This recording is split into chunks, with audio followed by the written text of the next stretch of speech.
we provide you the platform to turn your dreams into reality. Give wings to your aspirations with KR Mangalam University. This conflict, this war is going to be not a Israel versus Iran, but a regional war could be imminent.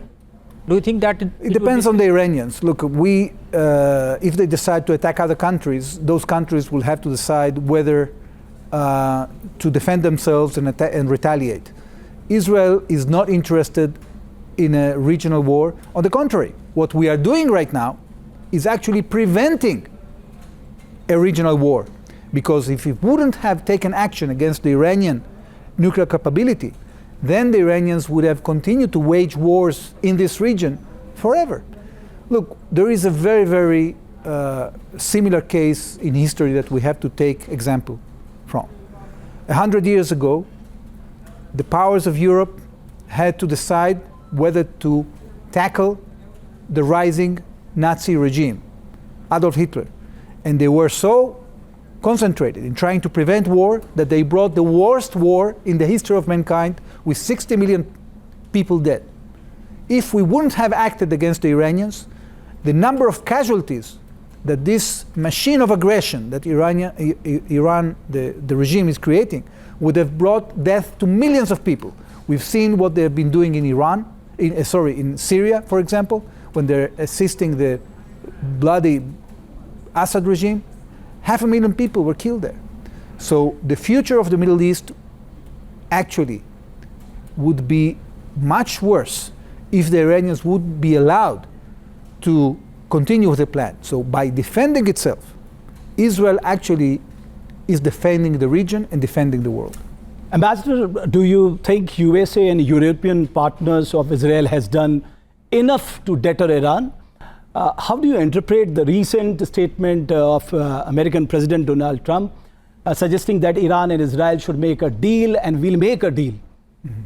Well, first of all, clearly, the world hasn't done enough to stop the aggression of Iran. And therefore, we had no choice, when diplomacy failed, to take action ourselves. Now, we are very grateful to the United States because it has given us the tools to defend ourselves. It is backing up. We are in complete sync with the United States. We are coordinated, and we are working together. It's up to the United States to decide whether they want to act militarily. We would like their assistance diplomatically in order to bring this conflict into an end. We think that it's possible. The time frame, I think, is depending on to what extent the Iranians are going to be left with the capability to continue attacking us with their ballistic missiles. But what we want to achieve is a situation is that Iran will be unable to build a nuclear weapon verifiably, that the powers of the world will be able to verify, the IAEA, the United States and other powers, that Iran is incapable of building a nuclear weapon. Sir, what we see through various reports that the Iranian warmongers are claiming that Iran has attacked nuke facility of Israel and will further attack other facilities. What is your take?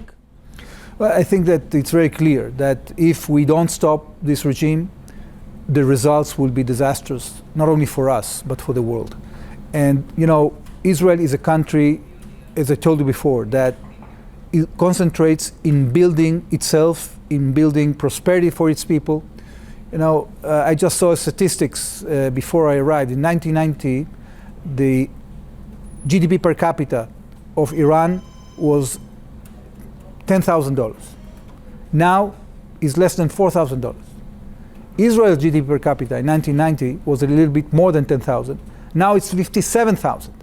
So when you have freedom, when you have free markets, when you have entrepreneurship, when you are a democracy that is concentrated in prosperity for your people, you will succeed.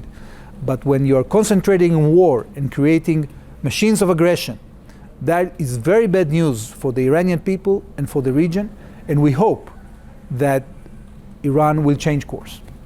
Ambassador Azar, that two countries are aggressively supporting Iran. One is Pakistan and another is Turkey.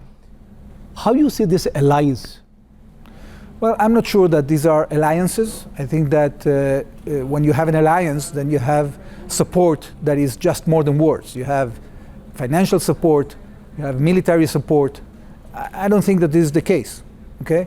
I think that what we are seeing now is a situation in which some countries would like to position themselves in a certain way because it fits their interest or the popularity among their people. I don't take it very seriously. I think that what we have to concentrate right now is in garnering the support of those countries that are responsible, that are interested in de-escalation, like India, for example, and engage with them in order to create a better future for the peoples of the Middle East.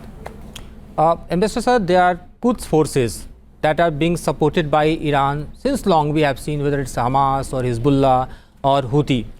The question is that the Iranian-backed militia in Syria and Iraq will become more directly involved. So we are looking at also in last 4 days we have seen that how Houthi has also joined Iran and attacked so many times a barrage of rockets. So how do you see that their allies could also joining Iran and they are creating a lots of problem at the soil of Israel? Well, fortunately, we've been able to degrade very successfully the Hamas and Palestinian Islamic Jihad machinery, the missiles that they were launching at Israel. We neutralized that. The same goes with Hezbollah. Hezbollah had the biggest stockpile of missiles any terrorist organization had in history, 150,000 missiles and rockets. We have neutralized most of that, and now Hezbollah is constrained inside Lebanon. And if they dare to attack us again, the results for them will be devastating. When it comes to the Houthis, it is really a challenge. Yesterday, our Prime Minister Benjamin Netanyahu, told in one of the interviews that according to our intelligence, the Iranians were planning to export a nuclear bomb to give it to the Houthis. So this is a very dangerous situation. We are retaliating against the Houthis. We've been bombarding them. Yesterday, we tried to take out the leader of the Houthis. We don't know yet whether we succeeded, but we are determined to defend ourselves, and whoever tries to assist Iran will have to pay the price. Okay, Ambassador Azar, that during Operation Sindoor, you openly supported India, war against terror. So India share good diplomatic relations with Iran also. What role can India play in mediating the conflict between Israel and Iran? Well, it's up to India to decide. We have a very good dialogue with the Indian government. Yesterday, our Prime Minister spoke with Prime Minister Narendra Modi. We had a conversation between our Foreign Minister Sar with Foreign Minister Jaishankar, and our national security advisors also spoke. We think that India has a very positive role to play in our region. We are planning together with Arab countries, those who are more pragmatic and want to create stability in our region. We are planning economic projects like IMEC, for example, to connect India to Europe via the Middle East. There are many things that we can do in order to secure a more prosperous Middle East. And I'm determined to continue this dialogue with the Indian government in order to create more projects and bring more prosperity both to West Asia and to India as well. जहाँ भक्ति है हर शब्द में, कथाओं में छुपे हैं दिव्य रहस्य और ज्योतिष देता है जीवन को दिशा। धर्म से जुड़ी हर बातों को जानने के लिए हमारे चैनल स्तुति को सब्सक्राइब करें। चैनल पर जाने के लिए इस लिंक पर क्लिक करें।